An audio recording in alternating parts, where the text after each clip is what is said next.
તો ખૂબ મસ્ત રીતે આપણો થાય મોર્નિંગ જેમ કે આખી રાત આપણે હુતા ને ભાઈ પ્રોપર ખુરશી માથે બેઠીને કરે ડ્યુટીઓ ઓછો બંધ કરીને ઉજાગરો ભગાડવાની તરકીબ વિચારતો તો ફાઇનલી આપણને તરકીબ મળી ગઈ છે. લેબડાનો લાવ્યો દેશી દાંતણ લાવીને બહાટી બોલાવતો વિચારી લીધો કે હવે જલ્દીથી લાવો ચા અને પોણી. ઘોડાને કર્યો સ્ટાર્ટ ને જલ્દીથી લાવ્યું પોણી અને પહોંચી જાય જય નકળંગ પાર્લરમાં. જલ્દીથી દેશી ચૂલા ઉપર કીધું ચા બનાવવાનું. આ બંકો આપણને ઘોરીને બેઠો થયો અને ઓછો તો થઈ ગઈ છે રાતે 16 પણ કરાવે શું. ભાઈએ બનાવી મસ્ત દેશી ચૂલા ઉપર ચા. એટલામાં લાડાની ઓડી ગાડી નીકળી ફર કરતી પાછળ મોટી લક્ઝરી એડી ભાઈ. ફાઇનલી લઈને આવી જાય ચા નાસ્તો ને બહાટી બોલાવતો નાસ્તો ને ચા કરી લીધા ને પછી વેઇટિંગ કરતા હુઆ અમે અમારા દોસ્તારોની.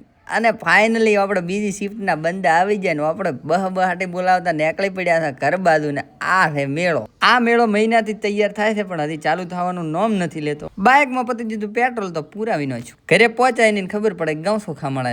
બહાટી બોલાવતા નીકળી પડ્યા મોન 2-4 દોસ્તારો જલ્દીથી ઘઉં ચોખા લેવા. આ બે ભાઈ તો અહીંયાના કોમથી આવે છે ઘઉં ચોખા તો મોં લેવા દોરો પણ મારો વ્લોગનું કોમકાજ આયો ઉઠાવી લીધું છે.